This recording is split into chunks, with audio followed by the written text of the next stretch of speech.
Quelle analyse faites-vous de la situation à Mayotte?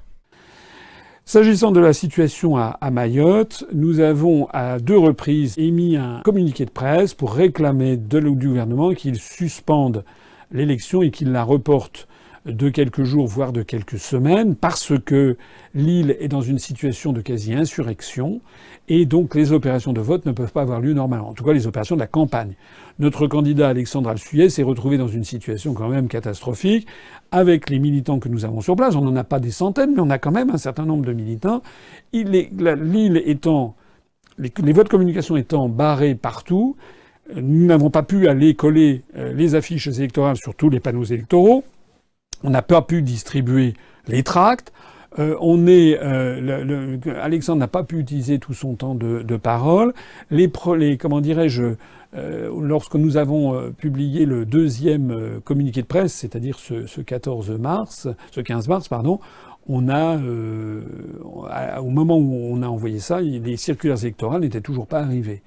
Donc il y a quand même un véritable déni de démocratie qui se passe là-dedans. Nous avons demandé le report de l'élection. Ce qui ne veut pas dire que si élection il y a, il ne faut pas les voter pour Alexandre Al-Suyer et Laurent Chailloux dans le Loiret. Je terminerai par une toute petite anecdote, et qui est vraie, et qui est assez extraordinaire. En fait, c'est une double anecdote sur En Marche. Lorsque j'étais avec Vincent Brousseau dans un petit village qui s'appelle Mana, au nord-ouest de la Guyane, on a vu arriver un 4x4 flambant neuf avec des grandes affiches, sur En Marche, parce qu'ils ont beaucoup d'argent, ce qui n'était pas notre cas. Et puis on a vu sortir de là deux personnes qui avaient des affiches, des casquettes En Marche pour le candidat Léani Cadon, et puis qui, quand ils m'ont vu, se sont précipités vers moi en disant « Ah, monsieur Asselineau, on vous connaît, on vous a vu à l'élection présidentielle, est-ce qu'on peut avoir une photo, un selfie, etc., une dédicace ?» J'ai dit « Très bien, c'est ce qu'on a fait. » Et puis je leur ai dit, mais pourquoi est-ce que vous ne votez pas pour notre candidat, pour Georges Mignot? Et on dit, ah non, nous on fait la campagne de Léani Cadon, de En Marche. Mais j'ai dit, mais justement, pourquoi vous faites la campagne d'En Marche, puisque vous avez l'air de trouver que ce que nous disons est très bien? Et ils me répondent, mais de toute façon on vote pas. Je dis, ah bon, et pourquoi? Ben parce qu'on n'est pas français. Je dis, ah bon?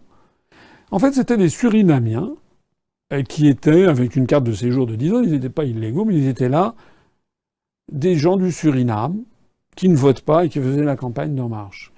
À votre avis, est-ce qu'ils le faisaient gratuitement?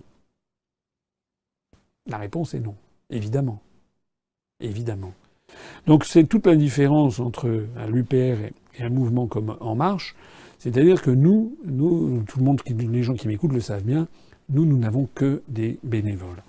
Et puis l'autre anecdote qui concerne En Marche, c'est à Saint-Gaudens. C'est à peine croyable, mais là, il y a comme témoin Vincent Brousseau qui était avec moi et également Hervé Minec, qui était le candidat, qui était également présent, et encore, je crois, un autre de nos militants. C'était la fin du marché à Saint-Gaudens, on avait distribué des tracts, on avait serré des mains, parlé avec pas mal de gens. Et puis d'un seul coup, voilà que quelqu'un arrive avec un badge En Marche. C'était le premier que l'on voyait, le seul premier militant avec des tracts En Marche. Et il nous aborde, et il nous dit « Ah, de quel parti êtes-vous » Alors on dit UPR. Et il me demande, mais au deuxième tour, est-ce que vous allez vous désister pour En Marche? Alors j'ai dit, mais attendez, excusez-moi, mais d'où venez-vous, monsieur? Eh bien il me dit, et je le jure sur la tête de mes enfants, il me dit, ah mais je suis américain, je viens de Atlanta, Georgia. Le seul militant de En Marche qui distribuait des tracts, du moins ce jour-là, à Saint-Gaudens, était un Américain venant d'Atlanta, Géorgie. Voilà. On n'en a pas vu d'autres, on a simplement vu le candidat qui est venu nous serrer la main avant de repartir. Ça nous a permis d'ailleurs de discuter avec cet Américain, et parce qu'il nous disait est-ce qu'on allait appeler à voter pour En Marche au deuxième tour. Et Vincent Brousseau, que vous connaissez, avec son humour pince sans rire, dit non, nous ne pouvons pas voter parce que vous êtes pour l'Europe et nous, on est contre. Alors cet Américain dit oh là là, mais c'est terrible, il ne faut surtout pas sortir de l'Union européenne. C'était quand même assez extraordinaire qu'il vienne nous dire ce qu'il fallait faire. Et puis, à ce moment-là, je lui pose une question, je dis « Et que pensez-vous de Donald Trump ?» Et il me répond « Oh, c'est une catastrophe, il a fait Il n'a plus que 38% de soutien dans la population américaine. Il ne va pas terminer son mandat. Sans doute n'en a-t-il plus que pour 1 an. C'est un scandale qui couvre, qui est bien pire que le Watergate. C'est le scandale, c'est Poutine qui l'a fait élire.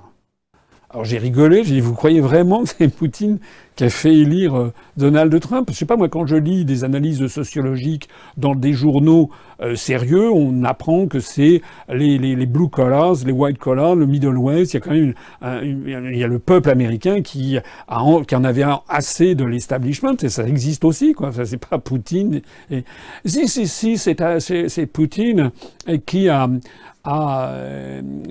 fait élire, Donald Trump, le scandale va sortir. Alors, à ce moment-là, Vincent Brousseau dit oui, mais de toute façon, nous, ça ne nous concerne pas. Nous, ce que l'on veut, c'est faire comme les Britanniques le Brexit.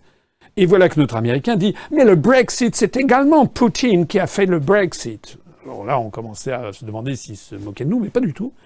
Et comme à ce moment-là, Vincent, ne perdant pas son sourire, dit mais nous, ce que l'on veut, c'est faire le Frexit.